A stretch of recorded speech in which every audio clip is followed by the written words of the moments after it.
Bienvenidos a la Noche Infinita. Antes de comenzar, cuéntanos en los comentarios desde dónde nos escuchas y qué temáticas te gustaría que exploremos en el futuro. Leemos cada mensaje con atención y siempre tomamos en cuenta sus sugerencias para los próximos relatos. Sin nada más que decir, comencemos. Yo no debería estar aquí. Lo repito cada vez que abro los ojos y veo estas paredes húmedas, llenas de grafitis viejos y palabras talladas con desesperación en el cemento. Pero eso no importa. Nadie cree a un reo. No importa cuántas veces jures que eres inocente. Aquí dentro, la verdad no es más que una moneda sucia que nadie quiere levantar del suelo. Estoy en la cárcel estatal de Santa María Chiconautla, en el Estado de México. Un lugar que parece haber sido diseñado para borrar cualquier rastro de dignidad humana. Celdas pequeñas, 2 por 2, sin ventanas, con un excusado que se desborda si no le ruegas. Y yo comparto mi celda con alguien que me está arrancando la vida, una pieza a la vez. Todo comenzó hace poco más de 3 semanas. Había pasado casi un año aquí adentro sin demasiados problemas. Mantenía un perfil bajo. No me metía con nadie, ni siquiera hablaba mucho. Ya había aprendido que en este lugar hablar era más peligroso que callar. Pero entonces, por una sobrepoblación en el área de baja seguridad, me trasladaron a otro pabellón. Me asignaron un nuevo compañero de celda. Uno de esos cabrones que no dicen mucho, pero cuando te miran, sabes que algo no está bien. Se llama El Moro. Así le dicen. Un tipo moreno, alto, delgado, con una cicatriz larga cruzándole la frente como si le hubieran querido abrir el cráneo con una botella rota. Nunca supe de qué estaba acusado. Nadie preguntaba. Aquí dentro, uno aprende a no hurgar en las miserias ajenas. La primera noche durmió de espaldas a mí, en la litera de arriba. No roncó, no se movió. Al día siguiente me pareció que estaba sonriendo todo el tiempo. No una sonrisa de alegría. Number era algo más íntimo, como si supiera un secreto, como si estuviera esperando que algo pasara. Esa mañana me dolía la encía. Pensé que era una infección o alguna muela picada. No le di importancia. No hay dentistas en esta cárcel, solo hay otros reos con pinzas oxidadas y hambre de dinero. Tomé un analgésico que me dio uno de los custodios y seguí mi día. La segunda noche me desperté de golpe. Sentía la boca seca, algo raro. Al escupir en el suelo, vi sangre, mucha sangre. Me toqué los dientes y noté que me faltaba uno, el colmillo inferior izquierdo. Pensé que se me había caído, pero no, eso no era normal. Ni siquiera me dolía tanto. Era como si me lo hubieran extraído limpiamente. Cuando volteé a ver a El Moro, él ya estaba despierto, sentado en su cama, viéndome desde la litera superior. Tenía esa misma sonrisa, y entonces me dijo, uno menos. No supe cómo reaccionar. No entendía a qué se refería.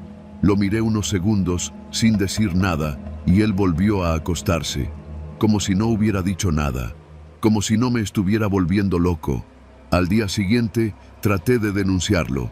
Fui con uno de los custodios, el más decente de todos, el licenciado Méndez, y le conté lo que había pasado. Me miró con desconfianza. ¿Se te cayó el diente o te lo sacaron?, me preguntó. No lo sé, solo sé que no está. Y el tipo con el que comparto celda dijo algo raro. No confío en él. Méndez suspiró y anotó algo en su libreta. Mira, González, aquí los traslados no se hacen por capricho. Si no hay sangre, no hay reporte. Si vuelve a pasar, me avisas. Y volvió a su rutina como si yo no importara, como si lo que me estuviera pasando fuera parte del castigo. Esa noche me dormí con una toalla amarrada en la boca, como un bozal. No sé si fue el cansancio o el miedo, pero dormí profundo. Cuando desperté, sentí un vacío en la parte superior de la boca. Otro diente. Esta vez, uno de los incisivos. Sangraba. Mucho. Me quité la toalla. Estaba mordida, como si algo la hubiera rasgado por dentro. Subí la vista y El Moro me estaba observando. Sonreía de nuevo, pero esta vez sus dientes estaban diferentes. Tenía uno más, uno nuevo, uno que no estaba ahí antes. No era como los demás. Era más claro, más pequeño, como si no le perteneciera. No sé cómo explicar el terror que sentí. No era un miedo común. Era esa clase de miedo que se instala en el estómago y no te deja comer. No hablé con nadie ese día. No podía. Los días siguientes fueron iguales. Dormía con protección. Me amarraba la cabeza con vendas, me sentaba en el rincón de la celda con los ojos abiertos hasta que me vencía el sueño. Y aún así, cada noche despertaba con uno menos. Ya llevaba 5. Mientras tanto, el moro seguía sonriendo. Y cada vez que lo hacía, su boca estaba más llena, más blanca, más ajena. Intenté esconder un tenedor afilado bajo mi colchón. Pensé en defenderme, en cortarle la cara. Pero cada vez que lo intentaba, algo me detenía. No era miedo, era algo más, como si me estuviera resignando, como si el cuerpo aceptara que había algo que no podía detener. La paranoia me hizo caer en aislamiento. Empecé a hablar solo, a morderme las uñas, a golpear la pared. Los demás internos me empezaron a evitar. Nadie quiere compartir espacio con un loco. Pero yo sabía que no estaba loco. Lo sabía porque cada vez que veía su sonrisa, veía uno de mis dientes ahí. No sé cómo lo hace. No sé si me droga, si me duerme con algo que le da alguno de los custodios, o si simplemente se sienta a esperar a que me duerma para desarmarme lentamente. Pedí revisión médica. Me ignoraron. Dije que quería ver al director. Se burlaron de mí. Un día, durante el recreo, lo enfrenté. Lo agarré del cuello, lo empujé contra el muro y le grité que me dijera qué me estaba haciendo. Me miró, tranquilo, con la misma sonrisa, y me susurró al oído: «Los tuyos me quedan bien». Nadie lo escuchó, nadie me creyó. Me metieron 5 días en aislamiento, 5 días sin contacto, sin voz. Al 5.º día, cuando me sacaron, me faltaban 3 dientes más. Ya no puedo hablar bien, me cuesta tragar. Apenas puedo masticar, pero el moro sonríe como si estuviera por aparecer en un comercial de pasta de dientes. Todos se lo dicen. Los custodios se burlan de mí ahora. «Mira al González, parece niño de kinder», dicen. «Y el moro, qué sonrisa se carga, ¿eh?». Intenté escaparme del pabellón. Pensé en arrojarme de la escalera solo para salir de la celda, pero cuando lo hice, me fracturé el tobillo, nada más. Me mandaron al área médica y apenas me recuperé, me devolvieron con él. Y ahora solo me quedan 7 dientes. Ya no duermo, no puedo, pero sé que esta noche será diferente. He guardado un pedazo de metal oxidado que arranqué de la rejilla del drenaje. Lo escondí bajo el colchón y hoy no me va a quitar nada. Voy a esperar a que crea que me dormí. Voy a fingir. Y cuando se acerque, le voy a abrir la boca con el metal y arrancarle todos los que me robó, uno por uno, y luego los voy a escupir frente a los custodios, que se rían de eso. Y si no me creen, me voy a arrancar los que me quedan, pero no me voy a morir sin dejarle claro que aquí adentro la ley no es del más fuerte, es del más enfermo, y yo ya estoy podrido por dentro.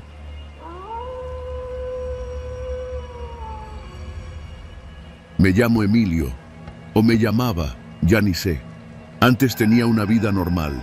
Tenía esposa, un taller mecánico en Iztapalapa y 2 hijos que me esperaban cada noche con las manos llenas de tierra y las rodillas raspadas. Hoy no tengo nada, ni nombre, ni rostro, solo un número grabado en el uniforme naranja, el número 126. Estoy preso en el Centro Federal de Readaptación Social número 1, el penal de máxima seguridad que todos conocen como el Altiplano. Pero aquí adentro le decimos de otra forma: la jaula del hambre. No estoy aquí por matar, ni por robar. No puedo decir que soy inocente del todo, pero no merezco esto. Caí por encubrimiento, por no delatar a un amigo que sí se manchó las manos. Pensé que me tragaría unos años y saldría, pero aquí las reglas cambian.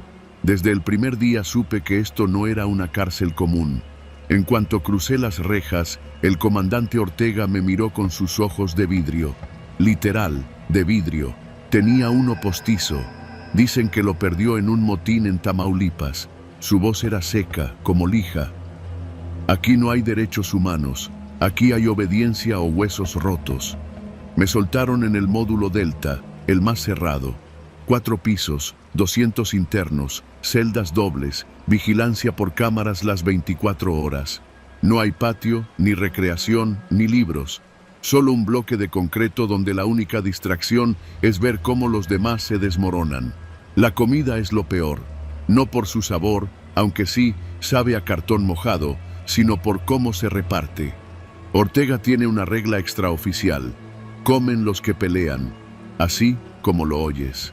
Todos los días, a la misma hora, el altavoz suena y nos ordena bajar al comedero, una especie de cancha techada, sin gradas, sin sombra.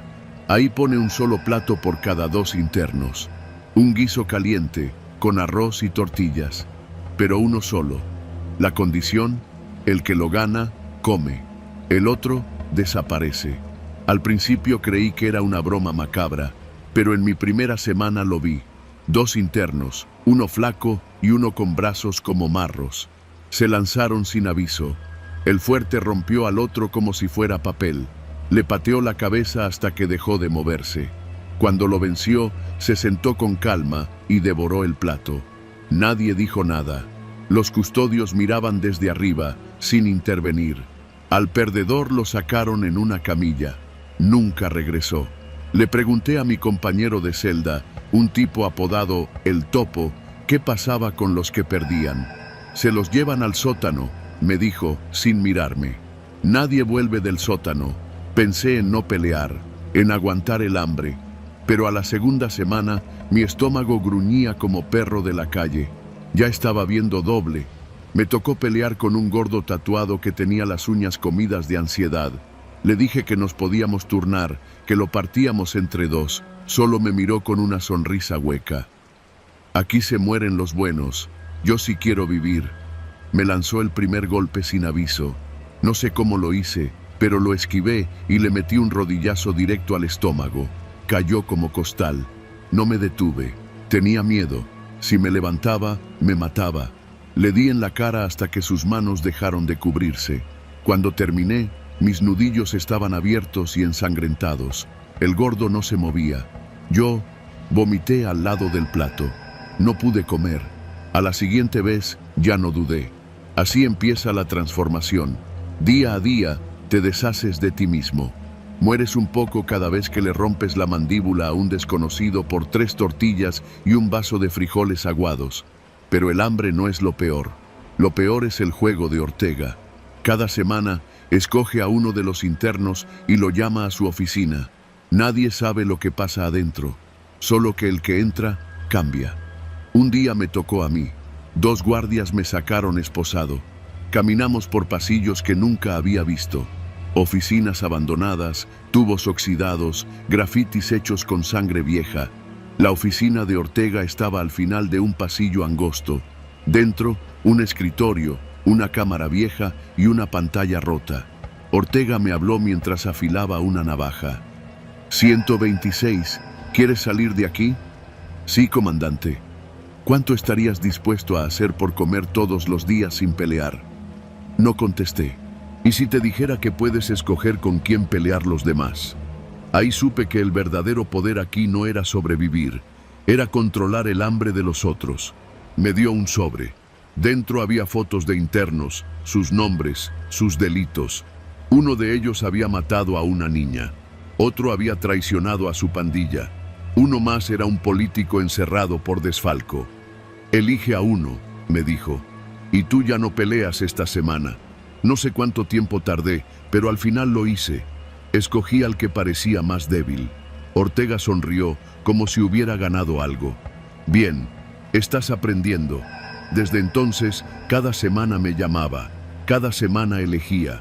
A veces sin mirar los nombres, solo por su cara, por su flaqueza, por miedo a que, si no lo hacía, me volverían a meter al ruedo. Pero nadie sabía que yo era el dedo. Nadie podía saberlo. Hasta que me equivoqué. Elegí a un interno que se llamaba Rodrigo, apodado El Tatuado.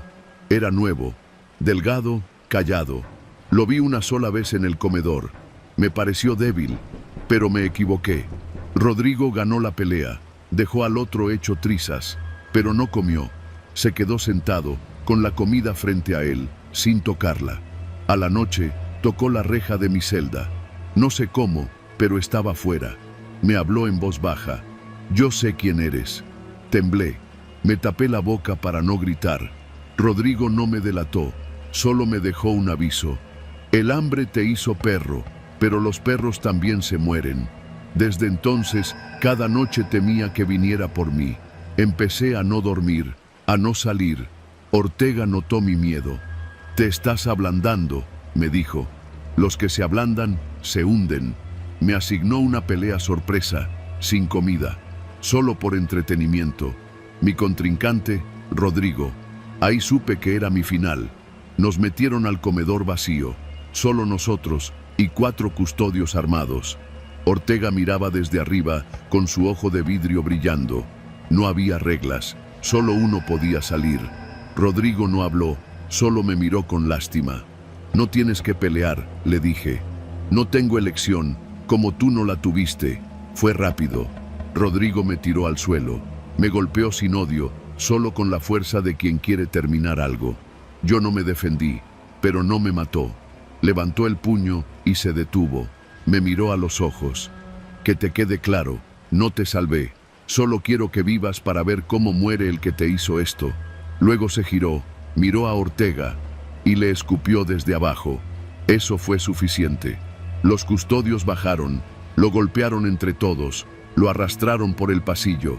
Y esa fue la última vez que vi a Rodrigo. Ortega nunca volvió a llamarme a su oficina. Desde ese día, comí todos los días, sin pelear. No pregunté por qué. Hasta que un día, Ortega no apareció. El penal entró en caos. Los internos se mataban por su cuenta. Nadie abría las celdas. Nadie pasaba lista. No había vigilancia. Solo hambre, violencia y silencio. Días después, nos dijeron que Ortega fue detenido. Lo investigaban por desapariciones, por grabar peleas clandestinas entre presos y venderlas por internet, que el sótano era un cuarto de tortura y que algunos cuerpos habían sido encontrados ahí, enterrados bajo cemento. A mí me interrogaron, lo negué todo, tenía miedo, pero ellos sabían. Me ofrecieron protección a cambio de declarar. Acepté. Hoy estoy en otra cárcel, con nombre, con libros, con tiempo para pensar, pero cada vez que cierro los ojos veo a Rodrigo, su mirada, sus palabras. Aquí no hay monstruos, aquí los fabrican, y yo fui uno de ellos.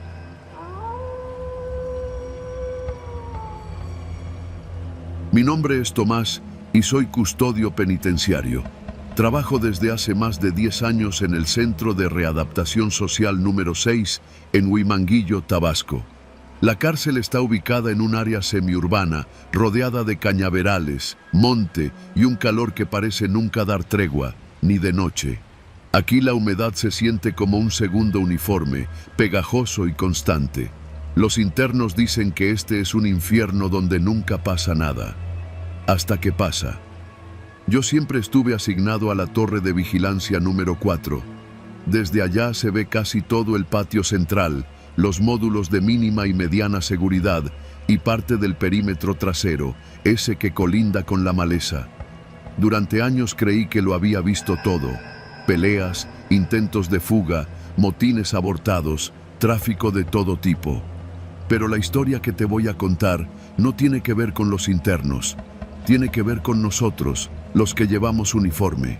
Todo empezó una noche cualquiera, una de esas donde el turno parece eterno. Eran como las 2 de la mañana cuando me bajaron de la torre para una revisión de rutina en los monitores. Había un protocolo nuevo de la Dirección General del Sistema Penitenciario. Revisar las grabaciones de cámaras para verificar que todo estuviera conforme a reglamento. Subí al módulo de vigilancia electrónica, una pequeña oficina refrigerada en medio del calor infernal. Adentro estaban 2 compañeros, Sergio, que apenas llevaba 1 año, y el comandante Ayala, un veterano más viejo que las bardas mismas. Mientras Sergio tecleaba algo en el sistema, Ayala tomaba café con un cinismo aprendido a golpes. Me senté junto a ellos. ¿Qué revisan?, pregunté por costumbre mientras observaba las pantallas. Los registros de ayer, respondió Sergio, sin mirarme. Hay un tema con las cámaras del pasillo de los talleres. Alguien se quejó de que no se grabó un incidente. Ayala bufó. ¿Incidente? Aquí las cámaras no graban nada desde hace años. Al principio creí que era una exageración, pero Sergio detuvo el video y lo retrocedió. Me señaló la pantalla. Las imágenes eran del área de carpintería. Todo parecía en orden, pero al acercarse el momento del supuesto incidente, la imagen simplemente se quedaba congelada por 5 minutos, luego continuaba como si nada. Ni cortes, ni interferencia.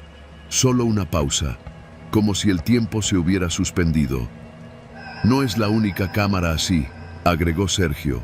Mira esta otra, y esta, y esta. Revisamos una por una. En todas, en algún punto del día, la imagen se congelaba, a veces por minutos, otras por más de media hora. Alguien que no supiera pensaría que fue un error técnico, pero el patrón era demasiado específico, demasiado repetido. ¿Cuánto llevan así?, pregunté, sintiendo cómo algo se tensaba dentro de mí. Ayala miró al monitor sin pestañear. Desde antes que tú llegaras, Tomás, lo que pasa es que ya todos nos hicimos pendejos. Aquí nadie quiere ver nada. ¿Y por qué no lo reportaron? ¿A quién? ¿A la dirección? Ellos saben, los de informática también, pero te lo explico fácil. Si las cámaras grabaran, muchos de nosotros no estaríamos aquí afuera, sino allá adentro. Me quedé en silencio. Ayala se levantó y salió del cuarto sin decir más. Sergio me miró, incómodo. Yo no sabía si estaba bromeando o hablaba en serio, pero empecé a prestar más atención. Las siguientes noches volví a revisar los videos por mi cuenta. Había grabaciones que no mostraban nada, pero otras que parecían editadas. Tomas estáticas, planos generales, ausencia total de movimiento. Me parecía raro que en una cárcel donde viven casi 1000 internos hubiera tantas horas donde no pasaba absolutamente nada. Eso no era normal. Una madrugada bajé de la torre y fui al módulo de control sin avisar. Sergio ya no estaba. Había pedido cambio de penal por motivos personales. En su lugar había otro custodio, joven también, con cara de no saber nada. Me armé de valor y fui con Ayala otra vez. Quiero saber la verdad. ¿Qué pasa con las cámaras? Ayala me observó por un largo momento. Luego me hizo una seña para que lo siguiera. Caminamos hasta una de las bodegas abandonadas, donde antes almacenaban equipo de mantenimiento. Allí sacó una caja con carpetas y discos duros, todo cubierto de polvo. «Mira esto», dijo, colocándome frente a una computadora vieja. Conectó un disco duro. Era del año 2015. Comenzó a mostrarme imágenes de las cámaras, esta vez sin cortes. En una se veía como un interno era brutalmente golpeado por 3 custodios. En otra, 2 mujeres del área médica salían de un módulo a medianoche, cuando ya no deberían estar ahí. Otra mostraba a un interno siendo sacado del penal en un vehículo del personal, sin registro de salida. Esto es solo un fragmento. Hay horas de grabaciones así. Las cámaras sí funcionaban antes, pero cuando se dieron cuenta de que eran demasiado buenas, las apagaron. Me sentí enfermo. Y todos lo saben. Solo los que llevamos tiempo aquí. Lo nuevo llega, ve las pantallas y piensa que todo está grabado, pero son solo repeticiones. Algunas cámaras ni conectadas están. ¿Y los jefes? Ellos lo permiten. Mientras no haya broncas, todo sigue igual. Pero si un día uno de esos discos cae en manos equivocadas, después de eso, no dormí tranquilo. Empecé a notar más cosas, cómo algunos internos eran llevados a audiencias en la madrugada, cómo los traslados se hacían sin registro, cómo compañeros míos entraban con mochilas llenas y salían con las manos vacías. Un martes, en el cambio de turno, uno de los custodios no apareció. Lo buscaron durante horas hasta que lo encontraron dentro de uno de los baños, inconsciente. Dicen que fue un bajón de presión. Yo vi los videos. En ese momento, la cámara de ese pasillo también se había congelado. Poco después, Ayala desapareció. Dijeron que lo trasladaron a un penal en Chiapas, pero no hubo papeleo ni despedida. Solo se fue. Y la caja con los discos también desapareció. Yo pensé en irme, presentar mi renuncia, pero no lo hice, porque ahora sé lo que sé, y si desaparezco sin previo aviso, mi familia va a pagar las consecuencias. Así que sigo aquí. Subo a la torre cada noche, con mi radio, mi linterna y una pistola descargada, porque en esta cárcel la única regla que importa es: no grabes, no preguntes, no mires. Finge que las cámaras funcionan, finge que todo está bajo control, pero yo ya no puedo fingir, porque sé que en cualquier momento, cuando nadie mire, cuando las cámaras se congelen, me puede tocar a mí. Y entonces nadie va a saber lo que pasó, porque aquí, en esta cárcel, las cámaras solo sirven para aparentar.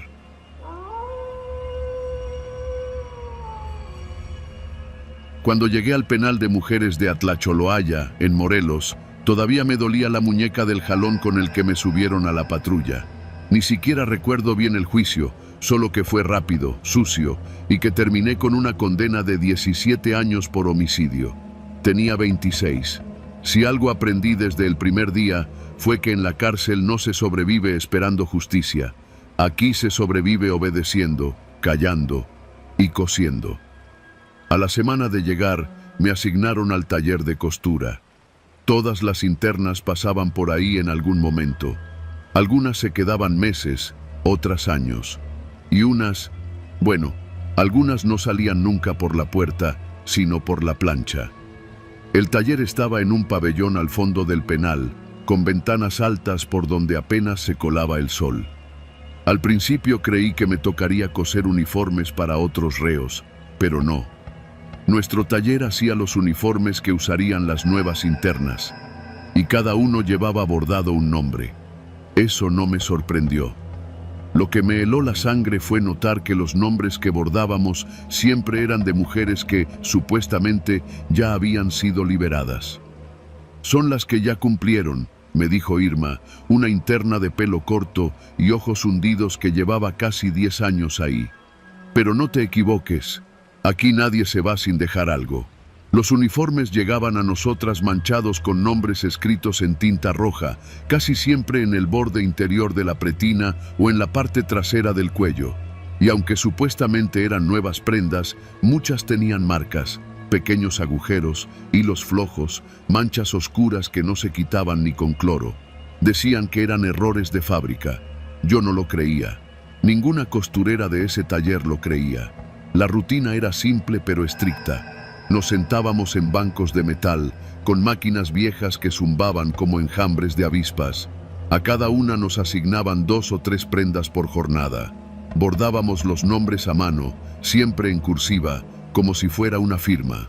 No podías inventar el nombre ni cambiar una sola letra. Venía en una lista. Cada nombre tenía su lugar. Si te equivocabas, te quitaban el día de visita.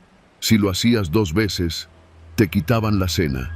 A la tercera, dejabas de salir del taller. La primera que vi desaparecer fue Rosario. Tenía 30 y pico, era del DF. Era buena cosiendo, mejor que muchas. Pero un día bordó mal una letra.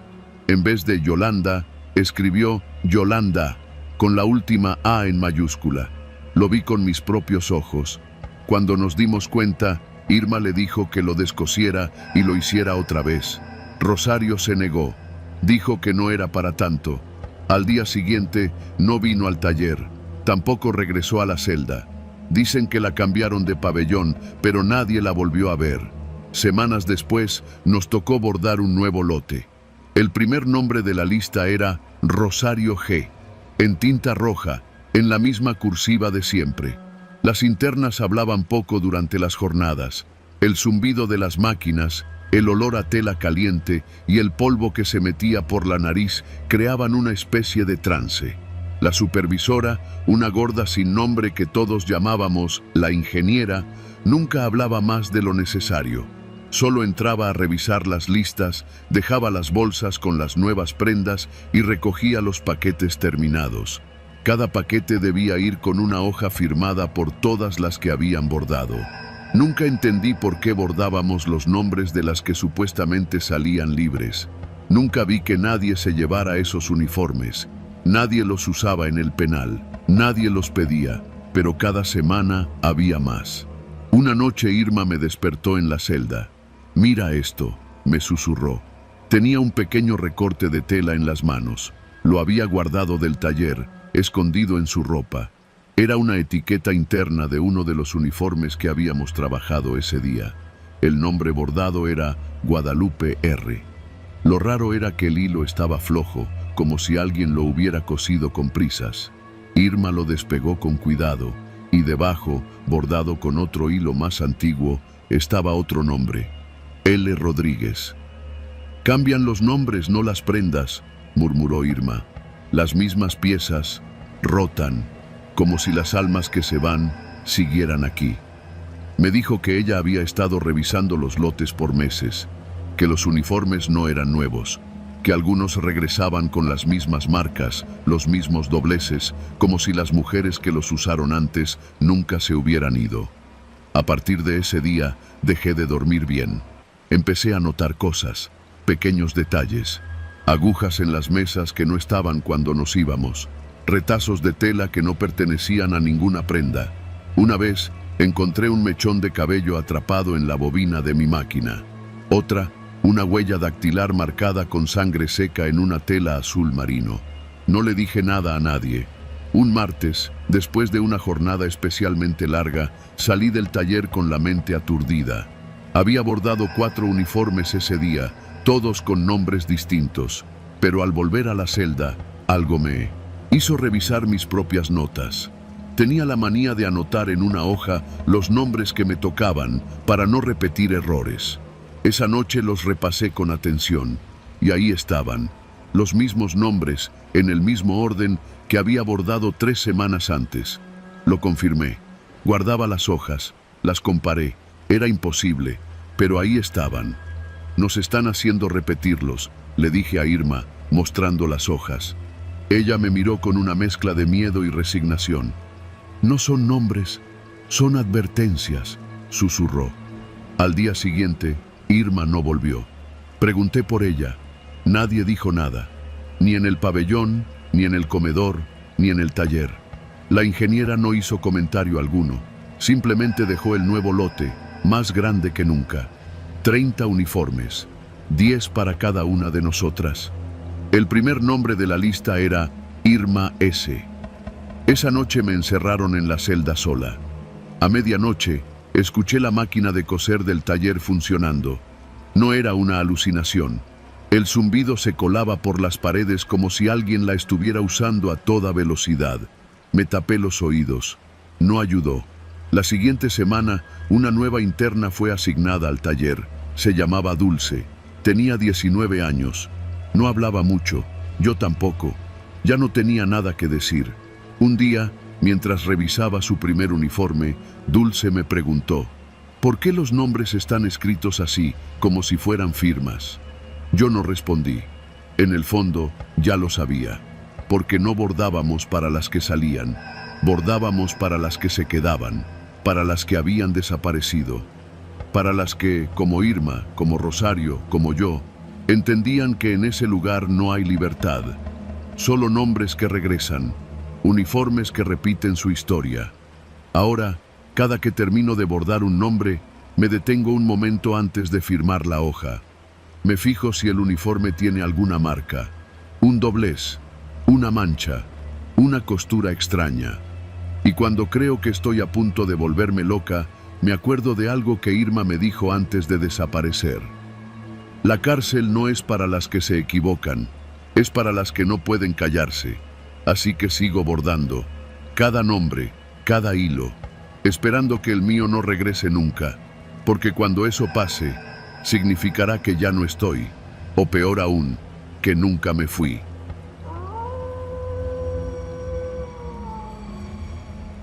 No sé si ya estoy libre, no lo tengo claro. Tal vez por fuera ya no hay barrotes, pero por dentro sigo encerrado. Me llamo Felipe Aguado. Número de expediente 0639. Antes de entrar a Puente Grande, era maestro de secundaria en San Pedro Tlaquepaque. Tenía familia, una casa en Tonalá y un perro pastor alemán que me esperaba todas las tardes en la puerta, como si supiera la hora exacta en que iba a llegar. Ahora lo único que espero es el sonido de las llaves. No porque me vayan a sacar, no porque me vayan a liberar. Es más simple. Espero las llaves porque aprendí a temer lo que viene cuando no las escucho. La celda de castigo, o el hoyo, como le llaman aquí, es un cuarto del tamaño de un baño de microdepartamento en la Gustavo A. Madero. Sin ventana, sin cama, sin luz, sin voz. Cuando te meten ahí, te desconectan del mundo. No sabes si es de día o de noche, si es martes o domingo, si afuera está lloviendo o hay fiesta patria. La primera vez que me mandaron fue porque me partí la madre con un custodio. Fue sin querer. Me empujó y le respondí con el puño. Nunca había golpeado a nadie en mi vida, pero ese día estaba cansado. Me bajaron a rastras por el túnel sur del módulo y me metieron en el hoyo sin siquiera quitarme las agujetas. Fueron, según me dijeron después, 5 días. Yo sentí que fueron 20. Ahí adentro lo primero que se pierde es la noción del tiempo. Después, el cuerpo empieza a confundirse. No sabes si tienes hambre o sed, si dormiste mucho o nada. Y luego pasa algo peor. Dejas de pensar en lo que hiciste para caer aquí. Empiezas a preguntarte si existes todavía. Lo único que te conecta con el mundo exterior es el sonido de las llaves, porque cuando las oyes, aunque sea a lo lejos, sabes que alguien viene. A veces es para traerte la charola, a veces es para sacarte, a veces solo pasan por ahí, pero cuando no hay llaves, cuando todo está en silencio, entonces entiendes que no eres nadie. La segunda vez que me metieron fue castigo puro. Ya no era por bronca, era por insubordinación. Me quejé del agua del tinaco, que salía negra. Dije que nos estaban dando a tomar caca. Uno de los custodios me escuchó y no le gustó. Me sacaron del comedor sin decir una palabra y me encerraron de nuevo en el hoyo. Esta vez fue más largo. Lo supe porque la barba me creció y porque sentí cómo el cuerpo se me empezó a enfriar en las articulaciones. Me dolía estar de pie, me dolía estar sentado. Dormía acurrucado como perro callejero bajo un coche. Me hice encima más de una vez. Ya no me importaba. Después de lo que, según me dijeron, fueron 11 días, me sacaron. No dije nada. Solo levanté la mirada como pude y caminé, tambaleándome hasta mi celda normal. Nadie me habló. Nadie me preguntó nada. A nadie le importa. Esa fue la primera vez que me sorprendí aplaudiendo. No como acto de alegría, no como burla. Fue un aplauso involuntario, automático, cuando escuché el tintineo de unas llaves acercándose desde el pasillo. Fue como si el cuerpo solito reaccionara, como si dijera, gracias, aquí estoy. No entendí por qué lo hice, me sentí estúpido. La segunda vez que pasó, ya lo entendí. Cada vez que salgo del hoyo, porque ya me han metido ahí más veces de las que puedo contar, lo primero que busco no es comida, ni agua, ni una cama. Es el sonido de las llaves. Las oigo venir y me paro. Me acomodo. Me limpio el hocico si lo tengo sucio. Y aplaudo. Aplaudo despacito. 1, 2 veces, como perro entrenado. Hay algo en ese sonido metálico, ese ritmo irregular de las llaves contra el cinturón que me devuelve a la vida. Es como si solo así supiera que sigo siendo parte del mundo, que todavía existo para alguien. Una vez, un custodio nuevo me vio aplaudir y se rió. Pensó que lo hacía de sarcasmo. Me pateó el estómago. No le expliqué. ¿Para qué? No es sarcasmo, es necesidad. La última vez que me metieron al hoyo, ya no fue por nada en particular. Creo que lo hacen cuando quieren borrar a alguien un rato. Porque aquí, en la cárcel, desaparecer es fácil. No se necesitan cuchillos ni sicarios. Basta con que te encierren y se olviden de ti. En esa última vez pasó algo diferente. Sentí que algo dentro de mí se quebró. Fue al 4.º día, creo. O tal vez fue al 6.º. Me desperté sin saber si estaba dormido o despierto y escuché algo en el piso. Era como un crujido, como el movimiento de algo vivo. Me asusté. Me levanté a tientas y me golpeé la frente contra el muro. No había nada, solo silencio. Y entonces me di cuenta. No quería salir, no porque estuviera bien, no porque me gustara, pero sentí que allá afuera ya no tenía nada que buscar. La celda de castigo me había domado, me había vaciado. Ya no era maestro, ni preso, ni Felipe. Era un eco, un ser que aplaude cuando oye llaves. Salí ayer. Me llevaron al módulo 4. Me asignaron litera nueva. Un tal Chore me ofreció un chesco a cambio de mi torta del almuerzo. Le dije que no. Hoy por la mañana escuché las llaves. Caminaban por el pasillo, 3 custodios. Uno de ellos traía el manojo colgando, tintineando contra el cinto. Y sin pensarlo, aplaudí. Lo hice sentado, con las manos lentas, como si estuviera pidiendo atención, como si fuera un niño en un salón lleno de adultos sordos. Los custodios no voltearon, no me dijeron nada, pero el Chore sí me miró. Me vio con una mezcla de burla y lástima, y supe que se lo iba a contar a los demás, que iban a decir que el nuevo está tocado, que ya se le fue la canica. Tal vez tengan razón, pero ¿sabes qué es lo peor? Que ahora aplaudo cuando escucho las llaves aunque no esté en el hoyo, que me da miedo quedarme en silencio total, aunque esté con los demás presos, que me siento seguro solo cuando oigo ese sonido metálico. Ya no es un reflejo, es mi única certeza, mi única conexión. En la visita pasada, mi hermano vino a verme. Me trajo una carta de mi hija. No la abrí, no porque no la quiera, es que no puedo imaginar su voz, su cara. No puedo conectarla con el mundo en el que vivo ahora. Le pedí a mi hermano que la cuidara. Le di mi número de expediente. Le dije, si algo me pasa, que te avisen por eso. Mi hermano se fue llorando. Me pidió que aguantara, que ya faltaban solo 8 meses. 8 meses. En ese tiempo me pueden meter al hoyo 5, 6 veces más. No sé si lo aguante. No sé si al salir por fin de aquí, el mundo va a seguir existiendo para mí si no escucho las llaves. Porque afuera no hay custodios. Y afuera nadie aplaude.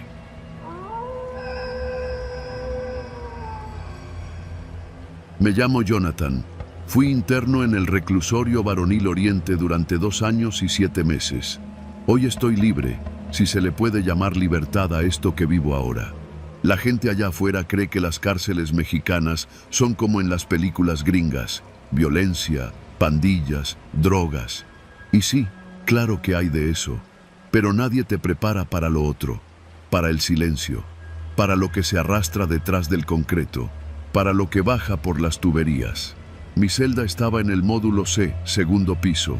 Uno de los custodios me dijo que esa zona la llamaban el acuario, porque todo se ve desde arriba, pero nadie se mete si no lo necesitan. Desde el primer día que llegué, noté cosas que no cuadraban. Lo primero fue el olor. La cárcel siempre huele a encierro, a sudor viejo, a cigarro húmedo. Pero allá, en ese módulo, había un tufo más fuerte, dulzón, como óxido, pero más espeso, como sangre seca. No dije nada. Uno no pregunta en el reclusorio, uno se adapta. Los primeros días compartí celda con un tipo que se hacía llamar el Gordo Luis. Tenía el cuerpo cubierto de tatuajes carcelarios, la mayoría mal hechos. Le faltaban 3 dientes y dormía con una cobija que olía a perro mojado. Nunca supe de qué lo acusaban. Lo único que me dijo fue: aquí te vas a dar cuenta que los que mandan no son los custodios. Pensé que se refería al jefe de módulo, un güey al que le decían el chivo. Nunca lo vi levantar la voz, pero bastaba con que se parara frente a una celda para que todo se callara. Tenía una sonrisa tranquila, como de maestro de yoga, pero sus ojos parecían de piedra. Había rumores de que había sido policía judicial y que había matado a un interno en otro penal y por eso lo mandaron a este. Pero eso eran solo cuentos, o eso quería creer. La primera vez que vi el agua salir roja fue en mi 3ª semana. Era por la noche, casi al final del pase de lista. Quería lavarme la cara antes de acostarme y cuando abrí la llave del lavabo de concreto, el agua salió espesa, como si llevara pintura roja. ¿Qué pedo?, dije en voz baja mientras me apartaba del chorro. Luis apenas levantó la mirada. No te espantes, pasa a veces. ¿Y nadie dice nada? ¿A quién? ¿Al chivo? Y soltó una risa sin dientes. Mejor duerme, güey. Intenté no pensar en eso. Podría ser óxido en las tuberías, pensé. Tal vez el agua se mezcla con algo de los baños, el sarro, yo qué sé.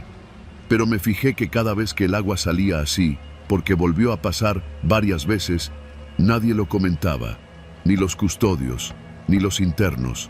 Lo peor era que el chivo siempre sonreía esos días. Los meses pasaron. Luis fue trasladado y me quedé solo en la celda. No lo vi más. Su lugar lo ocupó un joven chaparrito, flaquito, que parecía no tener ni 20 años. Le decían el Sombra. No hablaba mucho. Pasaba el día entero mirando hacia la ventana con barrotes que apenas dejaba entrar luz. Una noche me desperté porque lo escuché llorar. Tenía el rostro cubierto con la cobija y sollozaba quedito, como si no quisiera que lo oyera. ¿Qué tienes?, le pregunté. No respondió. Al día siguiente, su cara estaba pálida y no comió nada.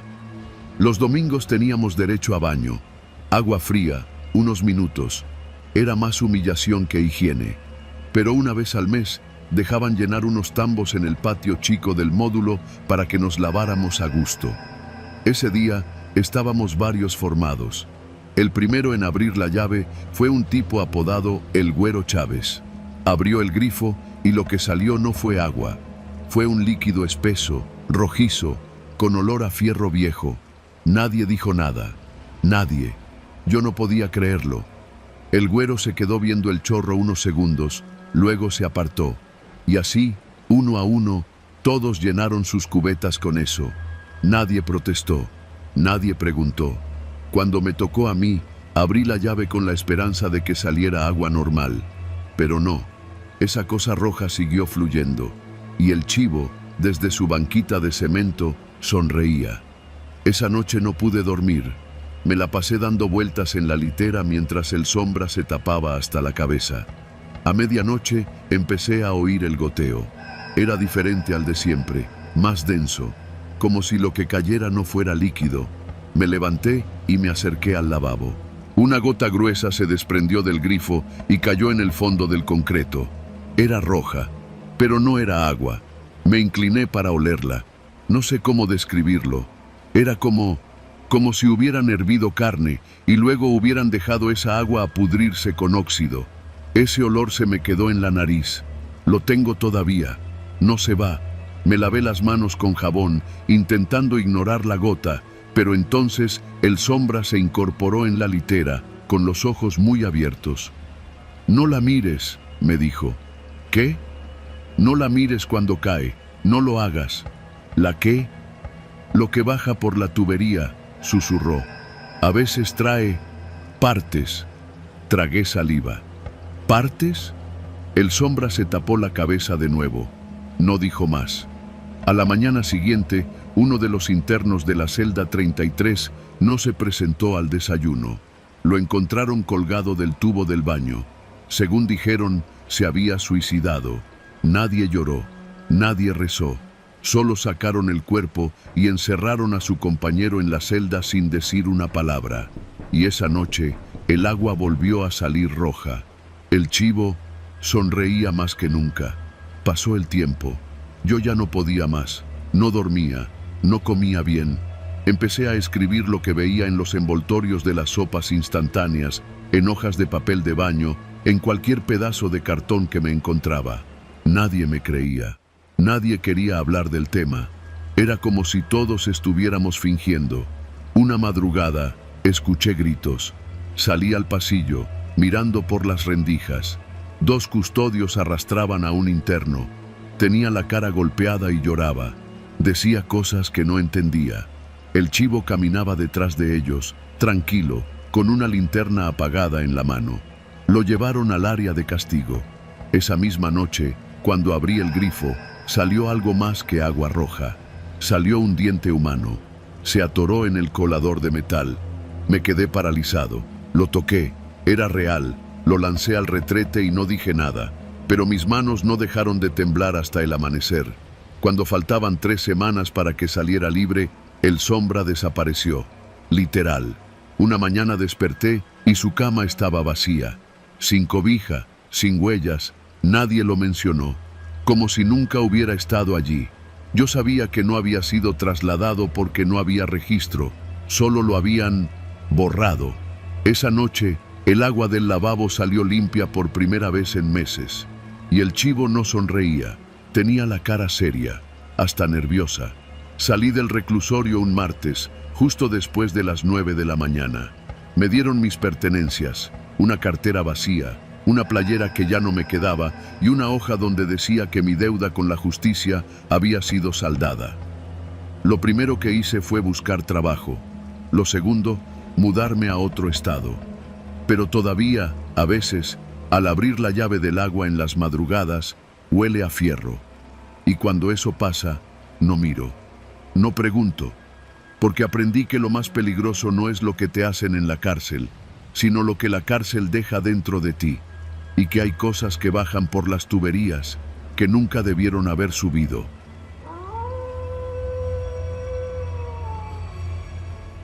Me llamo Felipe Medina, tengo 33 años y desde hace 5 estoy encerrado en el Centro de Readaptación Social de Santa María del Águila, en el sur del estado de Veracruz.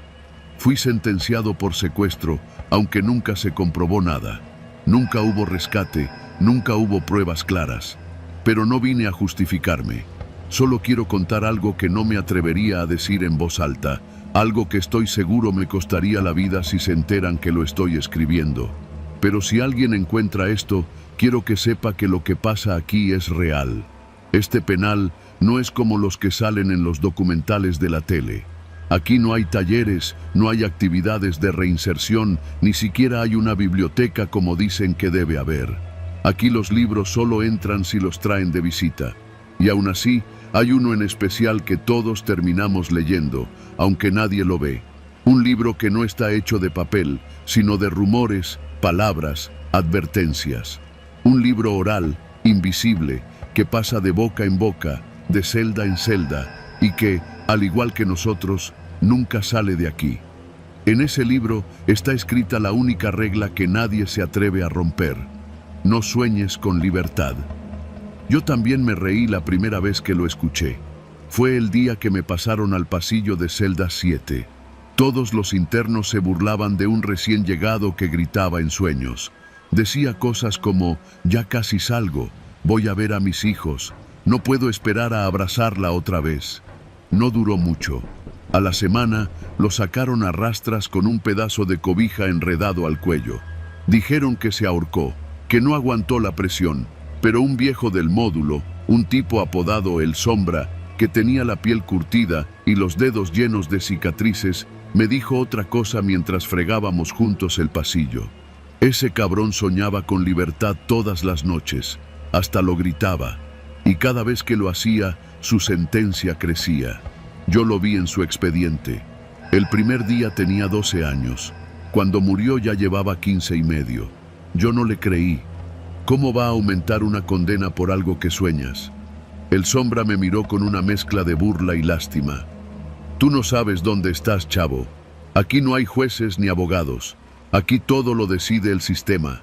Y el sistema te quiere quieto, resignado.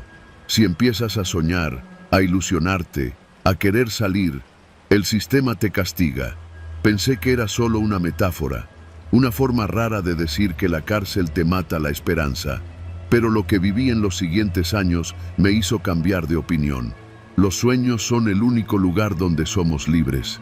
Al principio yo soñaba con mi madre, con mi hijo, con los perros que teníamos en la casa. Me despertaba con lágrimas en los ojos, a veces con una sonrisa que se deshacía apenas veía los barrotes frente a mí. Hasta que una mañana me llamaron al juzgado interno. El licenciado que revisaba mi caso tenía la cara redonda y los dientes chuecos. Llevaba mi expediente en las manos. Medina Felipe, sentencia aumentada en 1 año. Nueva salida tentativa, febrero del 2041. Yo me quedé frío.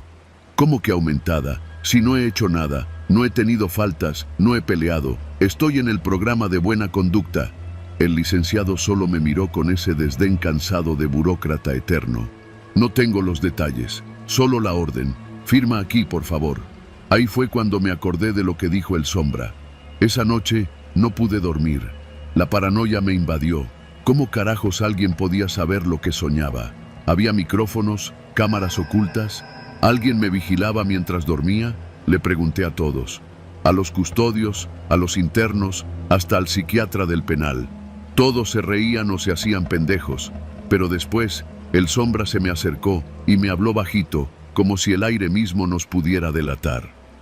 No son cámaras, son ellos, los de blanco. ¿Quiénes? Los que entran cuando todos duermen, no dejan huella, no hacen ruido, caminan por el pasillo de las celdas como si flotaran, y si te oyen soñar con libertad, se meten contigo. ¿Y tú cómo sabes eso? Porque yo los vi. Una noche fingí estar dormido, sentí cómo abrían las rejas sin hacer un solo clic. Vi sus batas, sus guantes, no traen armas, pero dan más miedo que los custodios. Uno de ellos se acercó a la celda del Huicho. El pobre hablaba en sueños, decía que iba a abrir un puesto de tacos con su esposa. Al día siguiente se cayó por las escaleras. Nadie lo empujó. Eso dijeron. Pero yo vi los moretones en su cuello, en sus costillas. Poco a poco dejé de soñar. Aprendí a no pensar en el exterior. No escribía cartas, no pedía llamadas. Cuando dormía, me repetía una frase hasta quedarme dormido. Estoy bien aquí. No hay nada allá afuera. No tengo a nadie esperando. Me volví uno más, invisible, cumplidor, un interno modelo. La condena volvió a su curso. Ya no aumentaba. A veces incluso parecía que podía reducirse si seguía portándome bien. Lo acepté. Me resigné. Me convertí en lo que el sistema quería que fuera. Un cuerpo obediente, sin alma. Pero todo se jodió cuando llegó Darío. Tenía 23 años. Un chavo alegre, con tatuajes mal hechos y la risa fácil. Decía que su novia lo esperaba, que apenas saliera iban a casarse en una iglesia de Teciutlán. Le gustaba hablar de mar, de cumbias, de tacos al pastor. Le gustaba cantar, silbar, hacer maquetas de casas con cajas de cereal. Y sobre todo, soñaba. Soñaba con libertad, todas las noches. Y lo peor es que lo contaba. En la fila del comedor, en el patio, en el baño. Anoche soñé que manejaba por la autopista. Iba con mi jefa al lado. El aire olía a limón. Nunca me había sentido tan libre, decía. Yo intenté advertirle. Bájale a tus sueños, Darío. Aquí no es bueno hablar de eso. Pero él se reía. ¿Y qué? ¿Me van a meter más tiempo por soñar bonito? Ya estoy hasta la madre de este lugar, Don. Si no puedo soñar, entonces ¿para qué vivir? Una semana después, Darío fue llamado a revisión de expediente. Su condena subió 2 años. Le dijeron que fue un error administrativo, que al parecer había una duplicidad de proceso, pero todos sabíamos. Esa misma noche lo escuché llorando, luego gritar, luego reír, reír como si hubiera enloquecido. Empezó a escribir en las paredes con lápiz labial robado, palabras que nadie entendía. Una madrugada, los de blanco entraron al pasillo. No tengo cómo explicarlo. No se escucharon pasos. Solo sentí que el aire se detenía. Las luces parpadearon un instante. Cuando volví a mirar, la celda de Darío estaba abierta. Y él ya no estaba. Los custodios dijeron que fue traslado de emergencia por conducta suicida. Pero nadie firmó el parte. Nadie lo volvió a ver. Y una semana después, su nombre fue borrado del registro, como si nunca hubiera existido. No sé cuánto tiempo más aguante. Las noches son más largas, el silencio más profundo. A veces me descubro soñando sin querer. Soñé que me daban mi carta de libertad, que el portón se abría y yo caminaba hacia el sol. Soñé que mi hijo me abrazaba sin miedo, que mi madre me decía, te esperé. Me desperté llorando, y ayer me llamaron al juzgado interno. Sentencia ajustada, 1 año más, me dijo el mismo licenciado de siempre, con los mismos dientes chuecos. Firmé sin decir nada. Esta vez entendí perfectamente. Hoy es mi cumpleaños, 33 años, de los cuales 5 he vivido aquí, y me faltan al menos 12, si no sueño más, si sigo callado, si me resigno. Escribo esto escondido en el reverso de los papeles del comedor usando una pluma robada. Lo esconderé en una grieta de la celda, donde antes alguien guardaba cigarros. Si alguien lo encuentra, solo quiero que sepa una cosa.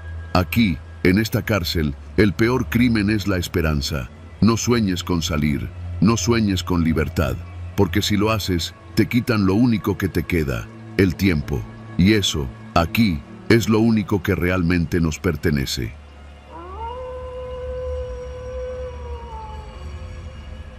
Cuando me encerraron en el penal de Apodaca, ya sabía que el verdadero castigo no eran los barrotes ni el calor que azotaba las celdas sin ventilación. Lo supe desde el primer día, cuando un reo con el rostro deformado por cicatrices me clavó los ojos y me soltó, sin emoción. Aquí en el pabellón norte, el que confiesa su delito muere al amanecer. Pensé que era una forma de asustar a los nuevos, una leyenda de pasillo. Pero bastaron 2 semanas para entender que no era ninguna broma. Mi nombre no importa. Lo que importa es que terminé allí por una combinación de decisiones pendejas, necesidad y traición. No soy santo, pero tampoco era como los demás. Los que caen en pabellón norte no están por robar carteras o vender grapas en las esquinas. Number. A ese pabellón lo llaman el de los rotos. No por estar dañados, sino porque todos ahí cargan con algo que nadie debe saber. La primera vez que alguien rompió la regla fue un tipo llamado Gerardo, un güey de Hermosillo que, después de 2 meses aguantando la presión, soltó en la cena. Yo sí lo hice, me chingué a mi jefe, a balazos, no me arrepiento. El comedor quedó en silencio, todos volteamos hacia él, nadie dijo nada.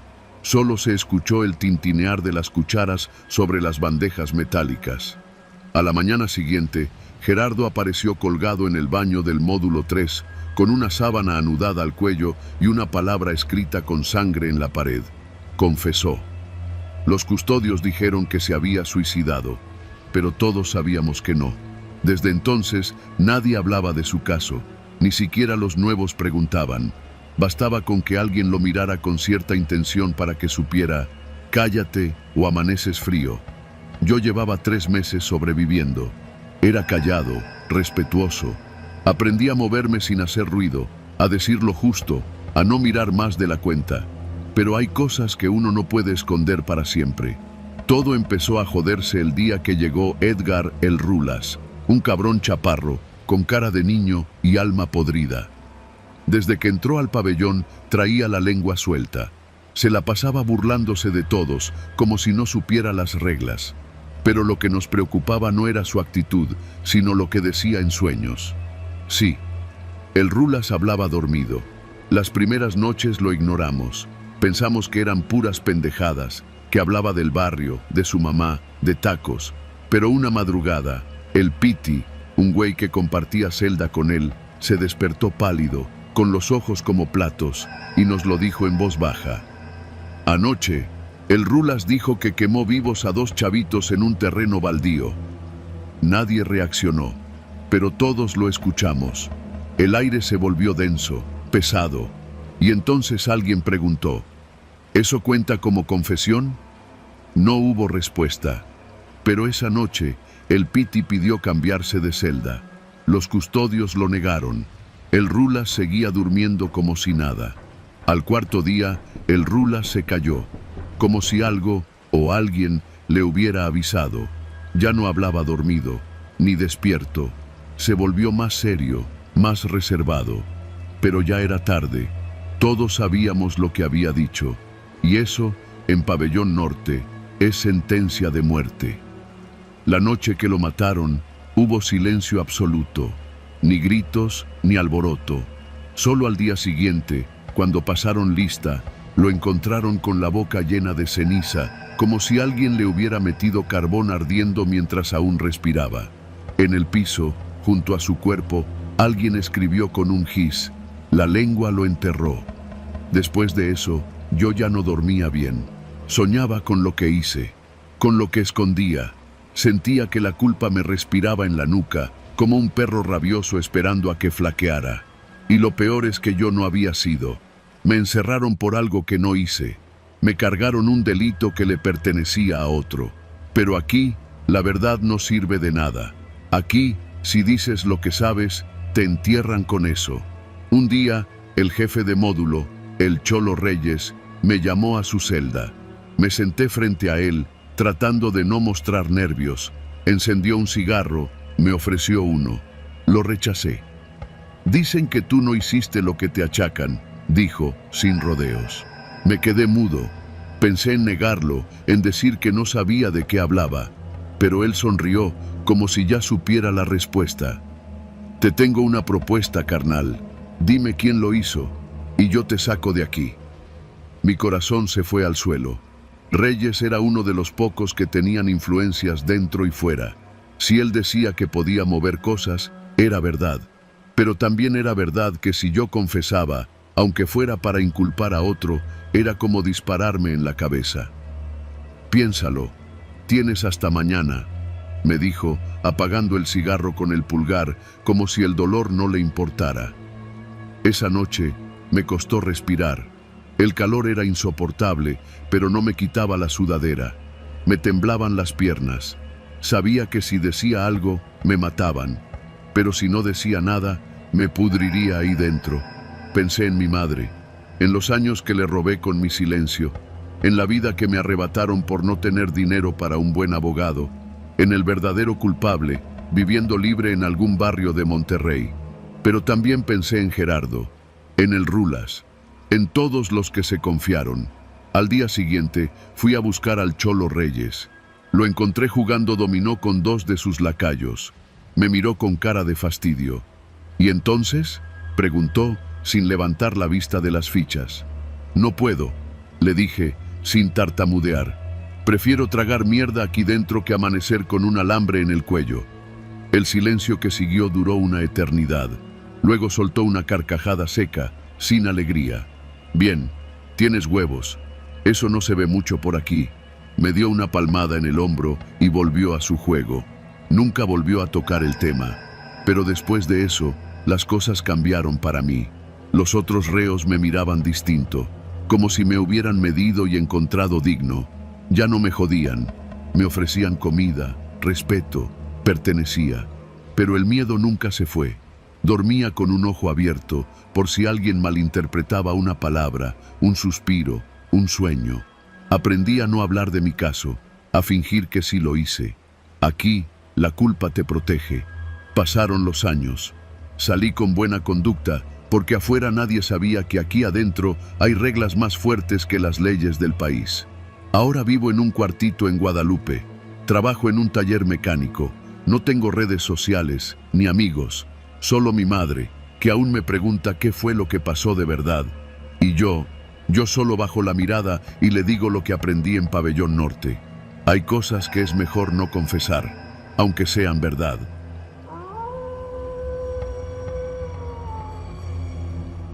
Cuando entré por primera vez a la prisión de San Bartolo, no era de noche, pero se sentía como si lo fuera. Las nubes densas ocultaban el sol, el aire olía a tierra húmeda y al humo seco de los fogones de los custodios. Mis pies estaban encadenados y mis muñecas también. Me bajaron del camión como a un animal, entre gritos y empujones, y apenas crucé la reja principal, supe que no volvería a ser el mismo. Tenía 27 años y una condena de 15 por robo agravado. No maté a nadie, pero eso allá afuera. Aquí adentro, uno mata todos los días, a veces con la mirada, a veces con silencio, a veces con las palabras que decides no decir. San Bartolo no es una cárcel de las que salen en la tele. No hay celdas individuales, ni guardias con uniforme brillante. Es un bloque de concreto rajado, construido en los años 70 en el norte de Veracruz, perdido entre cerros secos y caminos de tierra. Adentro hay 4 módulos, todos con techos que chorrean cuando llueve y baños que apestan a muerte vieja. Las celdas son mazmorras compartidas, donde 10 u 11 hombres duermen apretujados como costales de frijol. No hay camas para todos. A veces duermes de pie o sobre un cartón húmedo. A veces simplemente no duermes. Pero lo más duro no es eso. Lo que quiebra el alma no es la comida echada a perder, ni las peleas acuchilladas por un cigarro. Lo que de verdad destruye es el tiempo. El tiempo y el silencio que se cuela por las grietas de los muros y se mete en la cabeza hasta hacerla tronar. El primer día me asignaron a la celda número 12, en el bloque antiguo. Me dijeron que era la más tranquila. Mentira. Ahí mandaban los que ya no tienen nada que perder. Ese que está ahí, me susurró un custodio al entrar. Lleva casi 40 años aquí. Dicen que mató a 2, pero nunca lo comprobó nadie. El hombre al que se refería era viejo, pero no frágil. Más hueso que carne, pero con los ojos de alguien que aún podía romperte con la pura mirada. Se sentaba siempre en la esquina, junto al tragaluz oxidado, fumando cigarros que él mismo armaba con hojas de Biblia. «¿Cómo te llamas?», me preguntó apenas crucé el umbral. «Iván», le respondí, sin pensarlo. «Error», me dijo, sin alzar la voz. «Aquí no tienes nombre». Lo miré sin entender. «Olvida tu nombre», continuó. «Es el primer paso para no volverte loco». Me reí, nervioso. Pensé que estaba bromeando, pero nadie más se rió, y nadie más volvió a llamarme por mi nombre. Desde entonces me convertí en el nuevo, el del camión, el morro, o simplemente tú. Aquel viejo se hacía llamar el Muelas. Nunca supe si por gusto o por venganza. Nunca lo vi sonreír, pero él fue el que me enseñó a sobrevivir. El primer consejo fue ese: olvida tu nombre. Aquí adentro, el nombre es un ancla que te jala hacia tu vida de antes. Si te aferras a él, el encierro te va a tragar entero. No lo entendí hasta mucho después. El segundo fue: nunca te sientes en las escaleras. ¿Por qué?, le pregunté una vez. Porque hay cosas que solo suben, y tú no quieres ser una de ellas. Tardé semanas en comprender que las escaleras del bloque antiguo tenían dueño. En las noches, hombres con ojos apagados subían sin hablar, hacia el techo. Algunos regresaban, otros no. Una noche escuché pasos, muy lentos, y risas apagadas que venían desde arriba. Nadie en la celda se movió, ni un murmullo, ni una respiración fuerte, como si ya supieran lo que iba a pasar. Y cuando al amanecer apareció un bulto cubierto con una cobija junto al comedor, entendí que las escaleras eran una condena extraoficial. Con el tiempo, el Muelas comenzó a hablarme más. Siempre me hablaba en voz baja, como si cada palabra fuera un secreto. «Aquí adentro nadie muere de viejo», me dijo una tarde. «Aquí te quitan la vida a pedazos, te empiezan por la risa, luego te cortan los recuerdos, y al final te dejan el miedo, para que lo mastiques el resto de tus días». Una noche me llamó y me pidió que me sentara con él, junto al tragaluz. «Hoy vas a aprender lo más importante», me dijo, «lo que nadie te va a decir». Me contó la historia de un interno al que llamaban el Jarocho. Fuerte, joven, recién llegado como yo. Quería controlar el módulo con puños. No duró ni un mes, no lo mataron a golpes, lo hicieron quebrarse por dentro. ¿Sabes cómo?, me preguntó el Muelas. Negué con la cabeza. Lo escuchaban hablar dormido, decía el nombre de su madre, de su hija, gritaba cosas de su casa. A la semana ya todos sabían sus puntos débiles. Lo hicieron llorar, lo humillaron, y luego le dejaron una cuerda en su catre. Nadie dijo nada. Guardó silencio unos segundos. Luego me miró fijo. «Por eso, muchacho, aquí no tienes nombre, ni madre, ni pasado, ni nadie. Si lo olvidas, vives. Si no, te matan desde dentro». Desde ese día empecé a practicar el arte de desaparecer. Aprendí a callar en los momentos precisos, a comer lento y solo, a dormir con un ojo abierto, a no encariñarme con nadie, a olvidar. Afuera tenía una madre, una hermana y un perro viejo que dormía junto al tanque de gas. Adentro solo tenía los muros y al Muelas. Pasaron los años, muchos. Perdí la cuenta exacta. Me convertí en uno más del bloque antiguo. Ya nadie me decía el nuevo. Tenía cicatrices, 2 dientes menos y el cuerpo más delgado. Pero estaba vivo. Una noche cualquiera, uno de los internos más jóvenes intentó rebelarse. Quiso esconder droga del jefe de módulo. Lo pescaron. Lo amarraron de pies y manos. El castigo fue en la cancha. Nadie lo tocó. Solo lo dejaron ahí, amarrado, bajo el sol de mediodía, sin agua. Lo escuchamos pedir ayuda. Nadie se movió. Esas eran las reglas. Cuando oscureció, Lo desataron. Ya no hablaba, solo temblaba.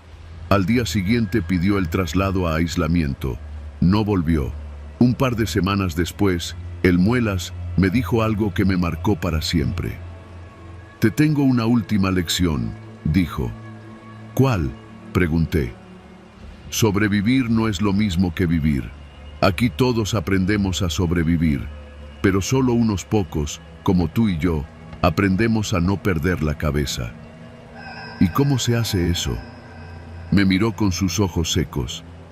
«Recordando quién eras, pero solo cuando estás solo. Nunca hables contigo en voz alta. Nunca digas tu nombre aunque estés solo, porque aquí las paredes escuchan, y si escuchan tu nombre, te lo quitan». Ese fue el último consejo que me dio. Un mes después, el Muelas murió. No de viejo. Se le paró el corazón mientras dormía. Dicen que fue natural, pero yo lo encontré con un cigarro encendido en los labios y una hoja de Biblia en la mano, donde había escrito una sola palabra: silencio. Hoy, después de 14 años, salgo libre.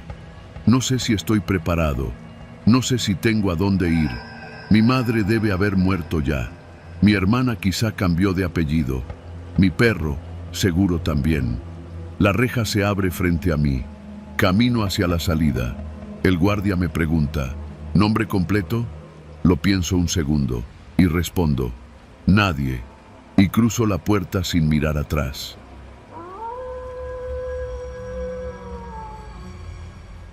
Trabajé en la cárcel estatal de San Rafael del Valle durante casi 6 años. Era uno de esos trabajos que tomas cuando no hay otra opción y te dices a ti mismo que es temporal. Pero el tiempo pasa y uno se va quedando como un clavo oxidado en una tabla podrida. No es que me gustara, pero pagaba el seguro y con eso ya era suficiente. Mi turno era el nocturno. Entraba a las 10 de la noche y salía a las 6 de la mañana. Me asignaban el módulo 4, el más viejo de todos, una estructura de concreto maltratado que apestaba a orines secos, humedad y desesperanza. Allí estaban los internos que no tenían a nadie, los que ya nadie visitaba, los desechos humanos, el olvido encerrado. En la cárcel todos se conocen por apodos. A mí me decían el pelón, aunque de pelón no tenía nada, pero así era desde que entré. Entre custodios había de todo, desde los que cumplían con su trabajo hasta los que vendían favores, drogas o incluso acceso a reos peligrosos. Pero había uno al que todos respetaban en silencio: el Gavilán. El Gavilán era un cabrón flaco, de cara angulosa, con una voz rasposa y calmada. Tenía más de 20 años en el penal, siempre en el turno nocturno. No hablaba mucho, pero era eficiente. Nunca se le escapaba un reo, nunca se metía en problemas. Lo que causaba desconfianza no era lo que decía, sino lo que callaba, lo que se decía de él.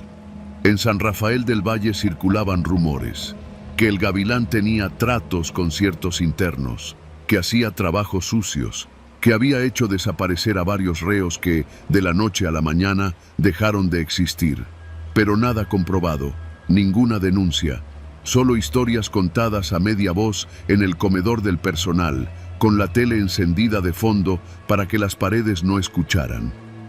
Todo cambió una madrugada de octubre, cuando el Gavilán no se presentó a su turno. Nunca había faltado, ni una sola vez en más de 20 años.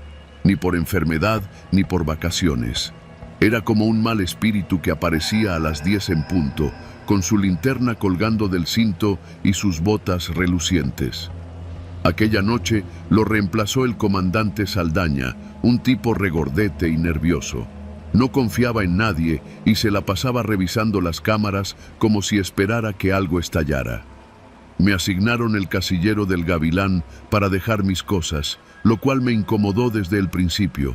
Era una falta de respeto usar su espacio, pero Saldaña dijo que ya no volvería, que había renunciado. Renunciado, así nomás, sin aviso, sin despedida, sin carta. El custodio más viejo del penal desaparece y dicen que renunció. No pregunté nada, solo obedecí.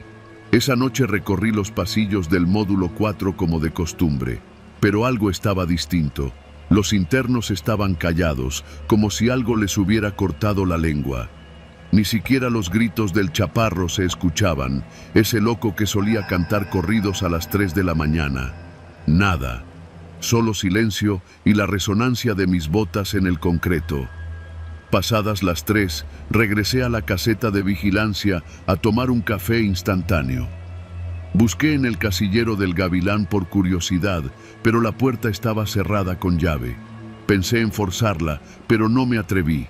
En vez de eso, revisé su escritorio. Nada fuera de lo común.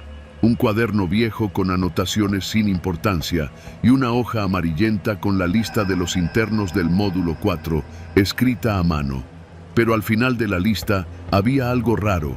Nombres tachados, como si hubieran sido eliminados del sistema a mano. Uno me llamó la atención: Víctor Ayala, celdas 42B. Ese nombre no aparecía en los registros oficiales. Lo sé porque en los últimos meses había estado haciendo controles de conteo y jamás vi a nadie con ese nombre. Volví al módulo. Me dirigí a la celda 42B, una de las más alejadas. Abrí la mirilla. Vacía. Sin cama, sin pertenencias, solo una mancha oscura en la pared del fondo. No dije nada. Anoté en mi libreta: celda 42B vacía, sin asignación. Las noches siguientes seguí viendo más cosas raras. En otra ronda encontré una toalla ensangrentada tirada junto al sanitario del módulo. Nadie reclamó nada. Pregunté a los internos y todos bajaron la mirada, como si no supieran o no quisieran saber. Una madrugada encontré colgado en la reja un par de uñas humanas, cuidadosamente alineadas como si alguien las hubiera coleccionado. Notifiqué al comandante Saldaña, quien solo dijo: debió ser uno de los locos, guárdalas para el informe y sigue patrullando. Pero el verdadero horror llegó el día que el nuevo custodio asignado al casillero del Gavilán, un chavito llamado Raúl, decidió romper el candado y ver qué había dentro. Estábamos él y yo. Él reía, nervioso, haciendo chistes para romper la tensión. Dijo: a lo mejor el viejo tenía escondida una botella. Golpeó el candado con una palanca hasta que cedió. El olor fue lo primero que salió, no a la putrefacción, sino a algo seco, viejo, como tierra de panteón. Dentro del casillero había una caja de madera, unas uñas humanas meticulosamente ordenadas, como si fueran trofeos, cada una con una fecha escrita con marcador. 14 en total, una para cada año de los últimos 15, excepto uno. El 2018 no tenía ninguna. Junto a la caja había una libreta con letras diminutas. Crónicas, no de trabajo, sino de ejecuciones. Víctor Ayala, celda 42B. No suplicó. Aguantó todo. Buen material. Una más para la colección. Raúl se fue directo a vomitar. Yo no pude moverme. El nombre, el mismo de la lista. Fuimos al comandante Saldaña con la caja y la libreta. Su rostro cambió. No fue sorpresa, fue resignación. Tomó todo con calma y nos ordenó no hablar del asunto. Esto se maneja internamente. Ya vendrán del Estado. Esa fue la última vez que vi a Raúl. No regresó al siguiente turno. Supe por otro custodio que pidió su cambio inmediato. No quiso volver a poner un pie en San Rafael. Yo me quedé. Y cada noche, cuando paso por el pasillo donde estaba la celda 42B, no puedo evitar mirar por la mirilla, aunque sé que está vacía. O al menos eso quiero creer. Dicen que el Gavilán huyó, que lo sacaron por la puerta trasera una madrugada con la cara tapada, que alguien importante lo protegía, que los internos sabían, pero nunca dijeron nada por miedo a terminar como los de la libreta, como los que desaparecieron. Nadie volvió a mencionar las uñas. La caja desapareció del resguardo. Los reportes se extraviaron. Yo sigo en mi turno. Cada noche escucho ruidos en los ductos. Siento que alguien me sigue durante las rondas. He aprendido a no voltear, a no mirar las sombras que se arrastran en los rincones. Y ahora, cada vez que abro un casillero, lo hago con miedo. Miedo a que me toque a mí dejar algo atrás. Quizá este año alguien más guarde mi uña. Pero por ahora sigo aquí, vigilando, contando, callando, como lo hacía el Gavilán.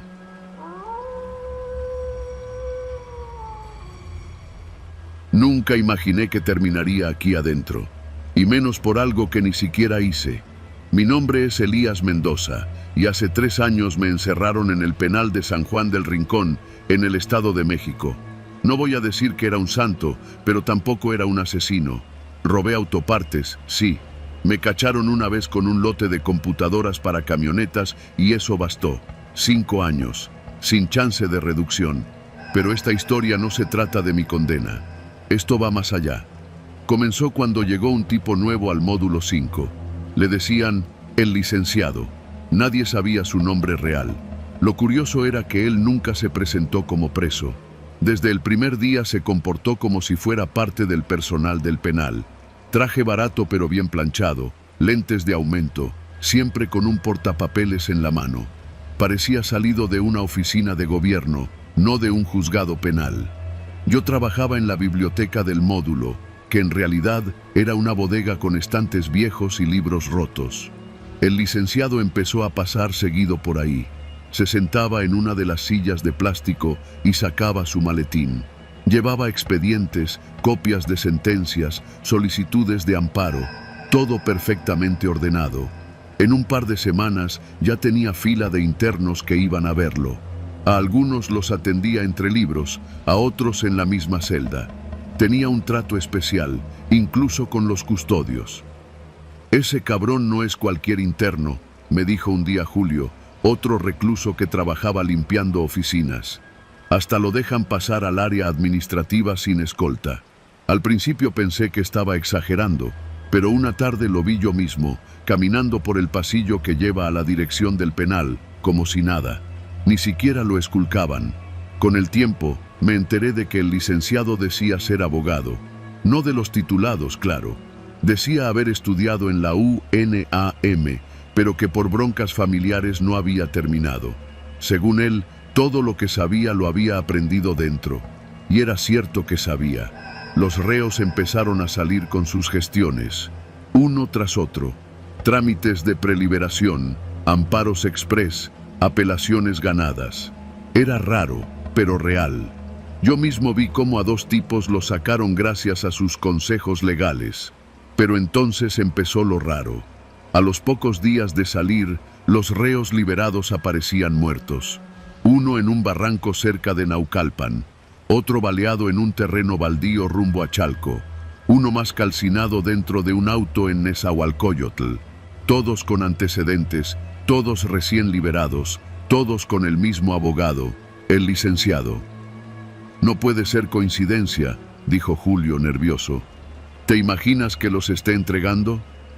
Me reí en ese momento. Pensé que eran solo historias de paranoia carcelaria, hasta que me tocó a mí. Yo tenía mi sentencia casi cumplida.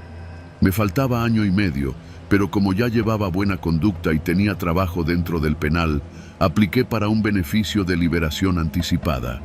Lo hice por mi cuenta, pero me rechazaron. Entonces, el licenciado se me acercó. «Vi tu caso, Elías», me dijo, acomodándose los lentes.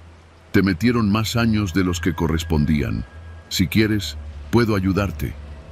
Le respondí con desconfianza, pero acepté. No tenía nada que perder. En menos de un mes, todo se movió.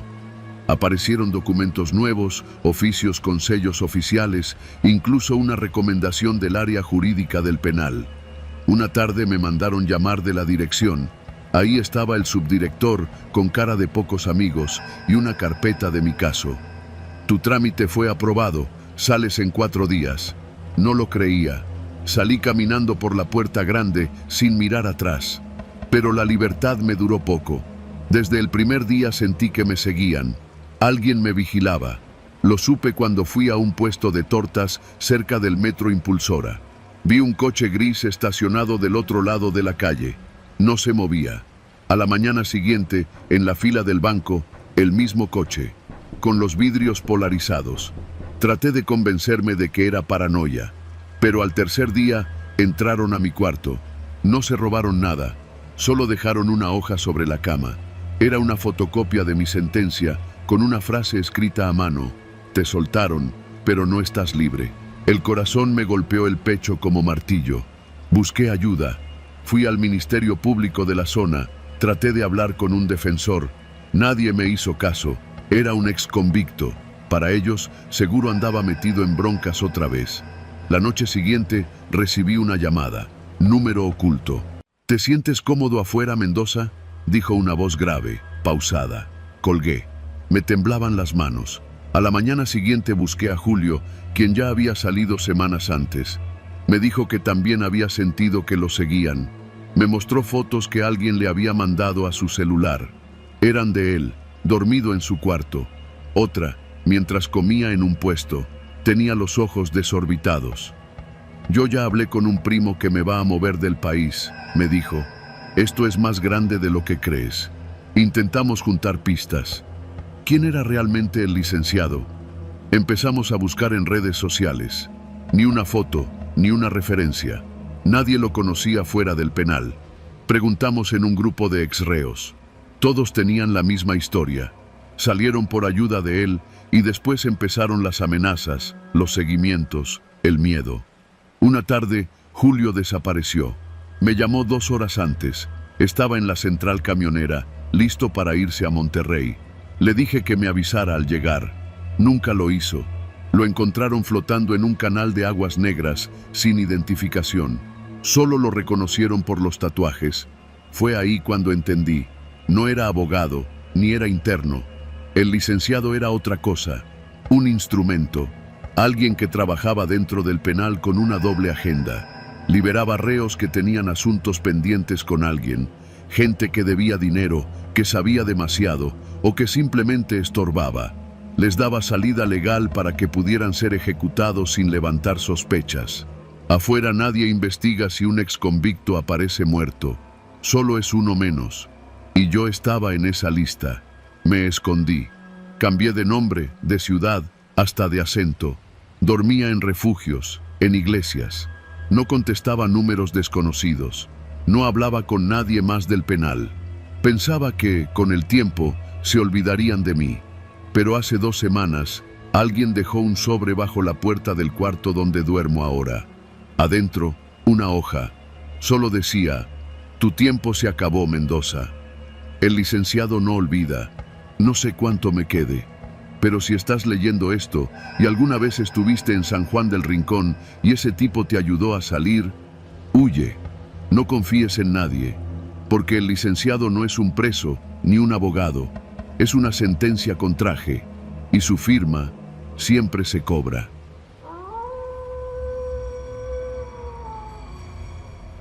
No soy lo que se dice un hombre de fe.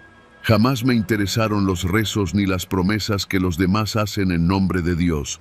Pero cuando uno cae en prisión, la cosa cambia. Aquí, dentro de estos muros húmedos y roídos por el olvido, la fe es una moneda, una distracción o un escudo. Y para mí, durante los últimos 3 años, ha sido las 3 cosas. Me llamo Rubén, tengo 39 años y estoy en el módulo C del penal de San Bartolo. Me echaron 12 años por un delito que prefiero no mencionar. Digamos que en la calle hice cosas que no debí, y aquí estoy pagando por eso. La historia que voy a contarte no es sobre redención ni milagros. Es sobre lo que ocurre cuando un lugar sagrado se convierte en otra cosa, algo que no puedo explicar del todo, pero que dejó cicatrices que todavía arden. La capilla del penal es una construcción gris, con una cruz de metal oxidado en lo alto que chirría cada que sopla el viento. Está al fondo del complejo, entre los talleres y el comedor. Allí se celebran misas una vez a la semana, los viernes, a las 4 de la tarde. El padre que oficia no es de planta. Viene desde Toluca en un auto que parece que se va a desarmar en cualquier momento. Le dicen el padre Tomás. Es un tipo flaco, con la piel tan arrugada que parece que lleva décadas metido en túneles sin sol. A mí siempre me dio mala espina, pero no por lo que decía, sino por cómo lo decía. Sus sermones tenían un tono extraño, casi clínico, como si estuviera recitando diagnósticos en lugar de versículos. Aún así, empecé a ir a misa, no por devoción, sino porque era uno de los pocos espacios donde los custodios se relajaban. Podías sentarte sin que te gritaran, y si ponías cara de arrepentido, hasta te daban chance de recibir hostia y vino. Había días en que ese traguito de vino era lo más cercano a una caricia. Pero lo raro comenzó hace unos 3 meses. Todo cambió con una misa. Recuerdo que ese día la capilla estaba más llena de lo normal. No sé si era porque había llegado una remesa nueva de internos o porque andaba lloviendo fuerte y la capilla era el único lugar sin goteras. La misa transcurría normal. Cánticos mal entonados, los mismos versículos de siempre y ese olor a humedad mezclado con incienso barato. Hasta que llegó el momento de la comunión. El padre Tomás sostenía el cáliz con ambas manos. Su voz temblorosa, como siempre, repitió las palabras del ritual. Yo estaba a unos pasos de la fila cuando noté que algo no andaba bien. No era el vino en sí, era el olor. Ese día, el vino olía distinto, olía a óxido, como a metal viejo, como si viniera de un tubo de drenaje oxidado. Pensé que era mi imaginación, pero cuando llegó mi turno y el cáliz tocó mis labios, lo confirmé. Sabía a sangre. Tragué por inercia. Me dieron arcadas. Me llevé la mano a la boca y me aparté de la fila. Nadie pareció notar nada, ni el padre, ni los custodios, ni los otros internos. Solo yo. Y lo peor fue que el sabor me duró toda la tarde. Ese regusto metálico que no se iba ni con agua ni con jabón. Pensé en ir a enfermería, pero me dije que era mejor no levantar sospechas. En este lugar, si uno empieza a decir que algo raro ocurre con la hostia o el vino, terminas en aislamiento. O peor. Así que me lo guardé. Hasta la siguiente semana. La siguiente misa fue todavía más perturbadora. Esta vez el cáliz ya no olía solo a óxido. Tenía un ligero tono rojizo, como si el vino no hubiera sido bien colado o mezclado con algo. Cuando le pregunté al interno que me precedía en la fila si había notado algo raro, me dijo que no, que todo estaba bien. Su expresión era vacía, como si no hubiera probado nada. A la tercera semana ya nadie hablaba. Todos salían de la capilla con la vista baja, las bocas cerradas, los pasos lentos. Parecía que la misa nos drenaba algo. Y la hostia ya no era blanca, era más grisácea, con un sabor salado, tenue, pero que dejaba una textura pegajosa en el paladar, como si no fuera pan, sino otra cosa. Ahí fue cuando supe que algo estaba mal con el padre Tomás. Una noche, me acerqué al interno que se encargaba de limpiar la capilla. Le decían el güero, un tipo bajito y callado, de los que prefieren no meterse con nadie. Me debía un favor. Le pregunté si había notado algo raro en el cáliz, en las botellas, en las hostias. Se quedó en silencio, pero su mirada se oscureció. Me pidió que no volviera a preguntarle eso. 3 días después, lo encontraron muerto en su celda. Se había cortado las venas. Pero lo raro no fue eso. Lo raro fue lo que encontraron bajo su cama. Una servilleta doblada con restos de algo pegado, como una hostia, solo que no era blanca. Estaba manchada, como si hubiera sangrado. El rumor corrió rápido. Algunos decían que el padre Tomás estaba loco, que traía su propio vino desde fuera, que nadie sabía de dónde venía ni con quién se reunía antes de entrar. Otros decían que era un exorcista que había perdido la cabeza, que el penal estaba contaminado. A mí esas cosas me daban igual. Lo único que sabía era que lo que estábamos bebiendo no era vino y lo que comíamos no era pan. Un viernes me escondí en una esquina de la capilla, detrás de un confesionario en desuso. Vi cómo el padre preparaba la misa. Sacó de su maleta una botella sin etiqueta y un frasco pequeño de cristal. Lo abrió con cuidado y vertió unas gotas espesas, casi negras, dentro del cáliz. Luego agitó el recipiente, como si mezclara pintura. La hostia la sacó de una bolsa de tela, no del sagrario. Todas estaban envueltas en servilletas manchadas. Eso no era parte del rito. Esa misa fue la última a la que asistí. Fingí estar enfermo los siguientes viernes, pero los demás siguieron yendo. No por devoción, sino porque algo los llamaba. Como si el padre Tomás estuviera sembrando algo en ellos. Vi a internos cambiar. Gente violenta que se volvía pasiva. Tipos que antes se reían, ahora pasaban las horas sentados, murmurando frases que no tenían sentido. Entonces ocurrió el incidente. Una mañana, durante el pase de lista, un custodio cayó al suelo convulsionando. Le brotaba sangre por la nariz y los oídos. Otro lo intentó auxiliar, pero también se desplomó. En menos de una hora, 4 custodios murieron. No encontraron drogas ni veneno, solo rastros de un componente orgánico extraño, algo que los médicos forenses no pudieron identificar. La investigación apuntó al comedor, pero los internos sabíamos la verdad. Todos los que murieron habían asistido a misa la semana anterior. Por alguna razón, el padre Tomás los había invitado. No era normal que los custodios participaran, y esa vez habían comido y bebido lo mismo que nosotros. Después de eso, el padre dejó de venir. Nadie explicó por qué. Se dijo que había enfermado, pero yo creo que no fue así. Creo que terminó lo que vino a hacer, o tal vez alguien lo detuvo. No lo sé. Lo que sé es que desde entonces las misas están suspendidas y la capilla cerrada con candado. Pero por las noches, desde mi celda, todavía escucho algo. Es un murmullo bajo, como rezos mal pronunciados. Viene desde esa dirección. Algunos internos aseguran que ven luces encenderse. Otros dicen que el vino todavía está ahí, que alguien lo sigue sirviendo. Yo ya no duermo tranquilo, y hay un sabor que no se me va de la boca, aunque me cepille los dientes hasta sangrar. Es como hierro, como sangre vieja, como si algo se hubiera quedado dentro de mí.